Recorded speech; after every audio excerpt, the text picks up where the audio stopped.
नमस्कार दोस्तों, आप सभी का स्वागत है कॉन्सेप्ट एकेडमी के यूट्यूब चैनल पर। और हम डिस्कस कर रहे थे आपका आधुनिक भारत।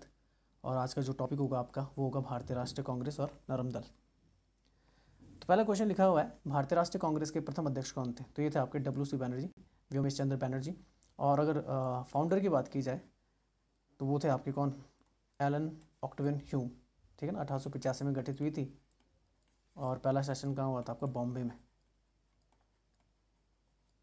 ठीक है, पढ़ लेते हैं।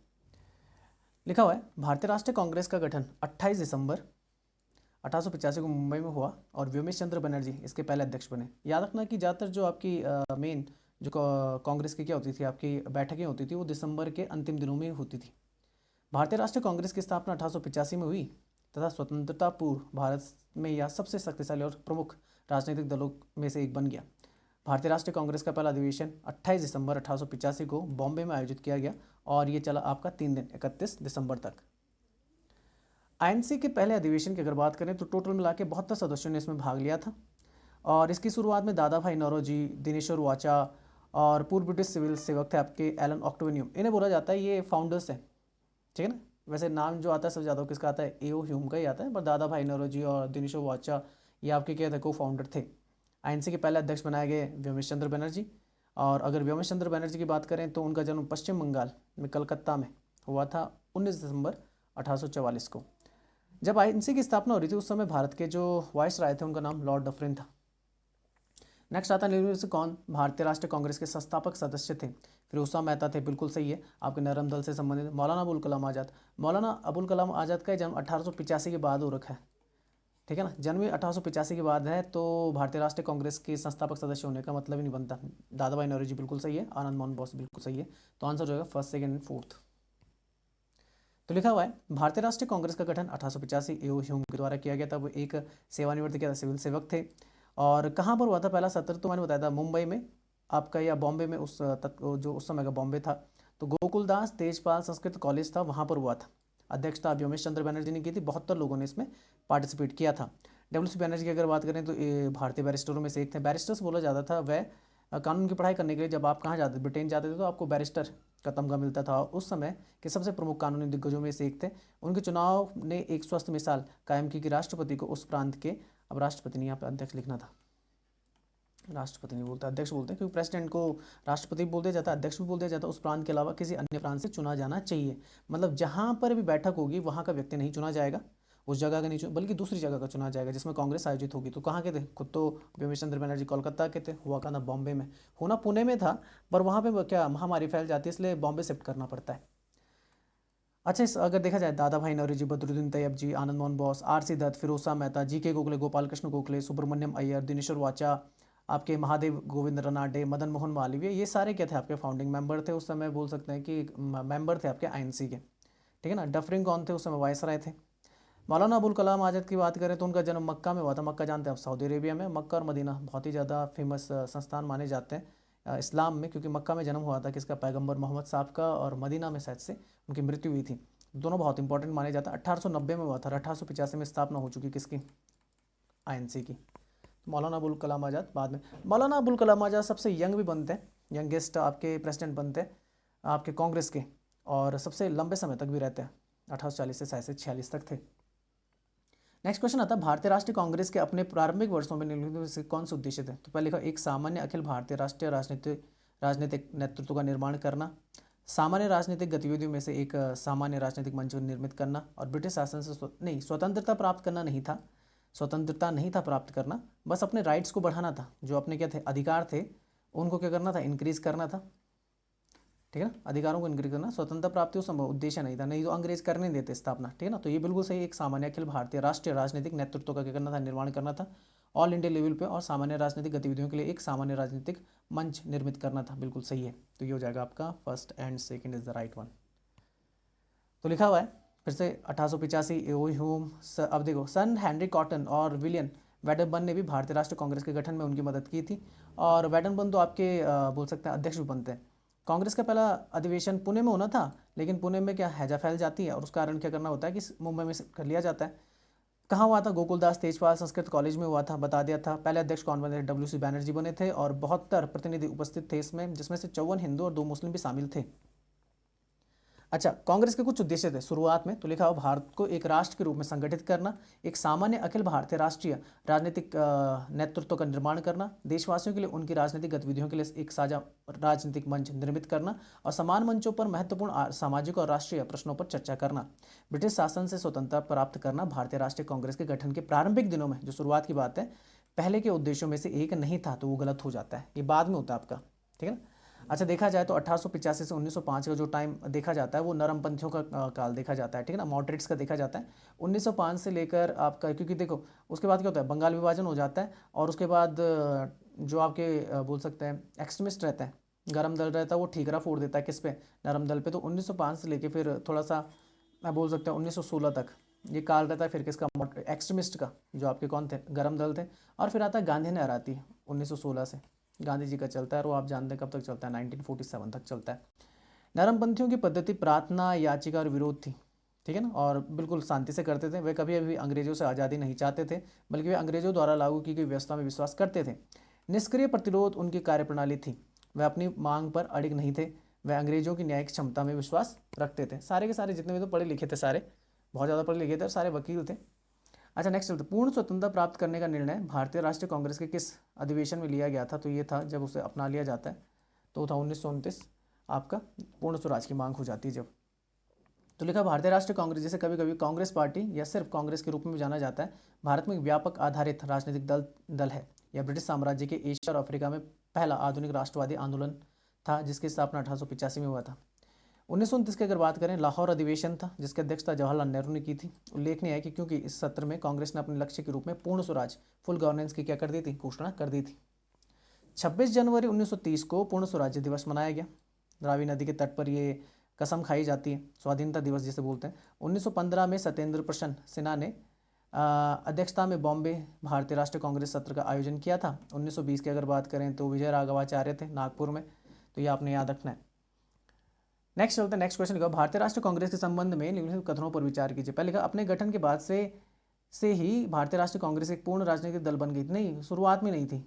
शुरुआत में अगर देखा जाए तो एक फुल राजनीतिक दल के रूप में तो निकल के नहीं आती, पूर्ण राजनीतिक दल के रूप में निकल के तो नहीं आती। अपने प्रारंभिक वर्षों में भारतीय राष्ट्रीय कांग्रेस एक उदारवादी संगठन था, बिल्कुल सही, मॉडरेट्स के पास था, और अपने साधनों को संवैधानिक तरीकों और संवाद तक सीमित रखती थी, बिल्कुल सही है। तो दूसरा आपका आंसर हो जाता है। पढ़ लेते हैं, वही है 1885 ईओ ह्यूम पुणे में होना था, बॉम्बे स्थानांतरित कर दिया गया, हैजा फैल गई थी, ठीक है ना। शुरुआत में भारतीय राष्ट्रीय संघ इसका नाम होता था, बाद में जाके इसका नाम भारतीय राष्ट्रीय कांग्रेस कर दिया गया था। पहला अधिवेशन बम्बई में हुआ था, गोकुलदास तेजपाल संस्कृत कॉलेज में WC बनर्जी की अध्यक्षता में 72 प्रतिनिधि लॉर्ड डफरिन थे उस समय। तो ये सारी चीज़ें आप पढ़ सकते हो, ठीक ना। अपने प्रारंभिक वर्षों में आंशिक उदारवादी संगठन था। ही किसका प्रभुत्व, मैंने बताया 1905, बंगाल विभाजन तक किसका प्रभुत्व रहता है, 20 साल तक मॉडरेट्स का ही रहता है। इसकी मांग सिविल सेवा और सशस्त्र बलों में अधिक भारतीयों को शामिल करने तक सीमित थी। इसने कभी भी आज़ादी की बात नहीं कही। 1905 में बंगाल विभाजन ने दल को एक जन आंदोलन में तब्दील कर दिया और चरमपंथी गुट जो था आपका, जो एक्सट्रीमिस्ट थे, गरम दल था, उसमें बाल गंगाधर तिलक ने उसकी स्थापना कर दी थी। 1907 में सूरत जो अधिवेशन होता है उसमें क्या हो जाता है, जैसे बोलते हैं सूरत स्प्लिट, या बोल सकते हैं कांग्रेस दो भागों में बढ़ जाती है, मॉडरेट्स और एक्सट्रीमिस्ट अलग अलग हो जाते हैं, ठीक है। प्रारंभिक कांग्रेस एक पूर्ण राजनीतिक दल नहीं था। इसमें ना तो भुगतान करने वाले सदस्य थे, ना ही कोई केंद्रीय कार्यालय, ना ही कोई स्थायी निधि या ना ही स्थायी अधिकारी थे। इसका सिर्फ एक महासचिव होता था। नेताओं ने राज को आश्वस्त करने में कोई कसर नहीं छोड़ी कि कांग्रेस देशद्रोह और विद्रोह की नर्सरी नहीं है शुरुआत में। अच्छा, आगे चलते हैं। जैसा कि जवाहरलाल नेहरू ने स्वीकार किया कि वह जमींदारों, पूंजीपतियों, शिक्षित बेरोजगारों की चिंताओं में उलझे रहे, 1915 में दक्षिण अफ्रीका से लौटे महात्मा गांधी ने आगमन के साथ कांग्रेस वास्तव में एक जन दल बन गई थी, उसके बाद बनी थी। गांधी ने स्वतंत्रता संग्राम के लिए सत्याग्रह और सविनय अवज्ञा जैसे तरीकों की शुरुआत की। गांधी दल के लिए एक आध्यात्मिक नेता बने रहे और उनकी उपस्थिति को अभिजात वर्ग और जनता दोनों से बहुत समर्थन मिला। जवाहरलाल नेहरू, वल्लभ भाई पटेल, डॉक्टर राजेंद्र प्रसाद, सी राजगोपालाचारी, सुभाष चंद्र बोस जैसे कई युवा नेता जो थे, उन्होंने अपनी उपस्थिति यहाँ पे दर्ज करवाई थी। हालांकि वल्लभ भाई पटेल उतने ज़्यादा युवा थे नहीं। अच्छा, और भारत सरकार अधिनियम 1935 पारित होने के बाद 1936 से 37 में प्रांतीय चुनाव होते हैं और 11 में से जो आपके रहते हैं 8 में कांग्रेस सरकार बना देती है और सिंध, पंजाब और बंगाल को छोड़कर बनाती है। सॉरी। नेक्स्ट क्वेश्चन लिखा हुआ है, महात्मा गांधी ने 1918 में किस क्षेत्र में सूती मिल श्रमिकों के बीच सत्याग्रह आंदोलन का आयोजन किया था? यह था अहमदाबाद मिल स्ट्राइक, आप जानते हैं, ठीक है ना। तो पढ़ लेते हैं। लिखा हुआ है अहमदाबाद मिल स्ट्राइक, या बोलते हैं अहमदाबाद मिल हड़ताल आधुनिक भारतीय इतिहास की एक घटना थी जहां अहमदाबाद में सूती कपड़ा मिलों के श्रमिकों ने आर्थिक न्याय के लिए लड़ाई लड़ी। जब मिल मालिकों ने अपने प्लेग बोनस को बंद कर दिया था, मतलब प्लेग फैलता था ना तो बोनस देना होता था। महात्मा गांधी ने अपना पहला आमरण अनशन 15 मार्च 1918 को किया था। फरवरी 1918 में अहमदाबाद मिल हड़ताल दक्षिण अफ्रीका से लौटने के बाद 20वीं शताब्दी की शुरुआत में गांधी जी के नेतृत्व में प्रारंभिक आंदोलनों में से एक था। ठीक है ना। और खेड़ा आंदोलन की बात करें, खेड़ा उसके बाद होता है, इसके बाद अहमदाबाद मिल स्ट्राइक के बाद ये होता है आपका 22 मार्च से स्टार्ट होता है खेड़ा में।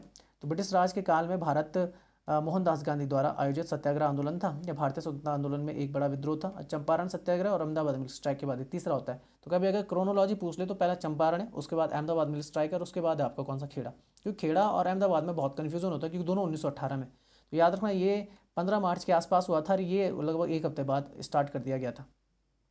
चंपारण की बात करें तो भारत में पहला है गांधी जी का 1917 में, चंपारण बिहार में, खेड़ा गुजरात में और अहमदाबाद भी गुजरात में। चंपारण सत्याग्रह गांधी जी से प्रेरित पहला सत्याग्रह आंदोलन था और भारतीय स्वतंत्रता आंदोलन में एक बड़ा विद्रोह था। यह एक किसान विद्रोह था जो ब्रिटिश औपनिवेशिक काल में बिहार भारत के चंपारण जिले में हुआ था। किसान इसके लिए बमुश्किल से कोई भुगतान करने के लिए नील उगाने को विरोध कर रहे थे। ठीक है ना। तो उससे 3 कठिया प्रथा बोलते हैं जिससे उससे संबंधित थी, नील के किसानों से संबंधित थी। निम्नलिखित से किस समाज सुधारक ने पूना में विधवा गृह की स्थापना की थी? पंडित रमाबाई। ठीक है ना। पढ़ लेते हैं। पंडित रमाबाई एक समाज सुधारक और संस्कृत की विद्वान थी। उन्होंने महसूस किया कि हिंदू धर्म महिलाओं के प्रति दमनकारी था और उन्होंने उच्च जाति की हिंदू महिलाओं की दयनीय स्थिति के बारे में एक पुस्तक लिखी थी। उन्होंने उन विधवाओं को आश्रय प्रदान करने के लिए पूना में एक विधवा गृह की स्थापना की जिनके साथ उनके पति के रिश्तेदारों द्वारा बुरा व्यवहार किया गया था। विधवा गृह में महिलाओं को प्रशिक्षित किया जाता ताकि वे आर्थिक रूप से अपना भरण पोषण कर सकें। रमाबाई ने पूना में आर्य महिला समाज की स्थापना की थी। ये इंपॉर्टेंट है, ये आपने याद रखना है। ठीक है। नेक्स्ट चलते हैं सर। बोल सकते हैं निम्नलिखित अंग्रेजों में से कौन आईएनसी सत्र के अध्यक्ष हैं? सर विलियम वेडनबर्न तो थे नहीं, फाउंडर तो थे, ये ह्यूम फाउंडर हैं पर उन्होंने अध्यक्षता कभी नहीं की। जॉर्ज ह्यूल बिल्कुल थे, पहले अंग्रेज थे, और सर हेनरी कॉटन भी थे। ठीक है ना। तो आंसर बन जाता है फर्स्ट, थर्ड एंड फोर्थ।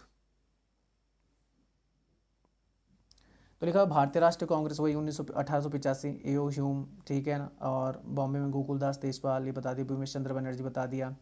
ठीक है। सर हेनरी कॉटन की अगर बात करें, एक प्रतिष्ठित परिवार से आते थे और वो पिछले 5 पीढ़ियों से भारत की सेवा में लगे हुए थे। उनके परदादा जोसेफ कॉटन 18वीं शताब्दी के मध्य में ईस्ट इंडिया कंपनी की व्यापारिक सेवा में शामिल थे और 28 वर्षों तक कंपनी के निदेशक रहे।